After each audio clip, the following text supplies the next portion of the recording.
It's 1-3-1, and I'm not sure a lot of people do it. I know LSU did it, a couple of games ago. But it was a little bit, I thought it was disruptive somewhat with some length. We tried to make sure that we didn't let those big guys, and Grant Williams is the best in our league at ducking in against his own. I thought we were pretty cognizant of him early. In the second half, they just got to whipping it around, and then we exacerbate the problem with some poor offensive possessions. We're a team that typically doesn't turn it over very much, and in our last 2 games, we've had 17 both times. And when you have 17 turnovers and you shoot 35% and you let your opponent shoot 71% in the second half, obviously it's going to be a long night. I've had a lot of nights in here. I think this is my 8th time in here. I've never been whooped like that. I hate it. I like Rick Barnes, but I don't like him that much. Questions for Coach? They got a good team. Tennessee's got a good team. Yeah, it's just what I was about to ask you about. You've seen Tennessee develop under Rick Barnes. You've spoken highly of you. Can you talk about how they're different this year? Listen, and I think I love Tennessee. I love coming here. A lot of people think I'm crazy, and there could be some validity to some of that, but I like it here. I appreciate the passion of the fandom. I appreciate them supporting the Big Orange. I've known Rick for a long time. And I think you guys, because I think you've got a good basketball intellect here, unlike some places. And you've got a Hall of Fame coach. Rick Barnes is going to the Hall of Fame. Y'all know that, right? He's going to the Hall of Fame. And he has done an incredible job of getting blue-collar guys and getting them to max out. He's always going to put them in a position to be successful. They've bought in. They're having a lot of success. And today, obviously, was an avalanche. Unfortunately, we were under it. But he's got a good group. We've played most everybody in the league. We played Florida and Alabama. We just played Auburn. We played them twice. We haven't played Kentucky. We played A&M, Georgia.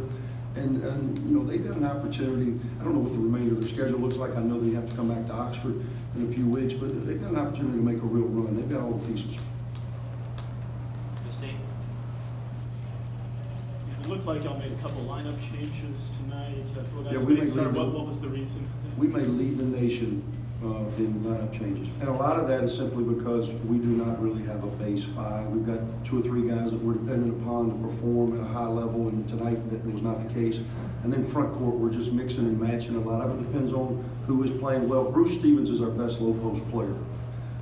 Tonight, Bruce played 22 minutes. He had 4 fouls though, and he had some at the end mop up. I was glad to see those 3s go in because maybe that'll help his confidence. But he's our best low post scorer, but he's been in foul trouble. I think he's fouled out in the last 2 games combined, maybe 20, 25 minutes, 10 fouls. So I was just trying to change his perspective, and then I thought our matchup in the other spot was just better defensively. Go ahead, Wes.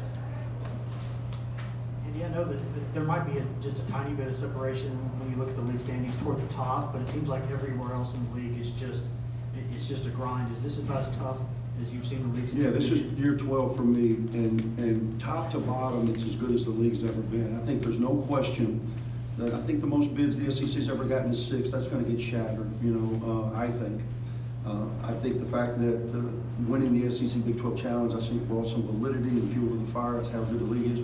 Think about this, the teams that typically have played on Wednesday night in the SEC tournament are the teams that finished in the bottom 4. The top has always been good in the SEC. The middle has gotten a lot stronger, and the back has been a little fall off. Well, now there is no fall off. All 4 of the teams that were playing last Wednesday night and last year Wednesday night in Nashville have all gotten a lot better. So I think top to bottom is as good as the league's ever been. No time for one more, Steve? Seems SEC play, as Burnett goes, so y'all go. He went scoreless in the second half. Just what were they doing in the second half? Yeah, he's really struggled on the road, and that's something that I knew we were going to have some issues. We lose Sebastian Saiz, who's a good low post player, first team all league, and I knew we were going to have to figure out some things up front. But I felt like our guards, we've got veterans, we've got experience in our backcourt, and we're just not getting the consistency that we need to in a very good league to get the production. He really struggled. He struggled in the last couple of games, and as a result, we've struggled, and that's got to be cleaned up. Thanks, man.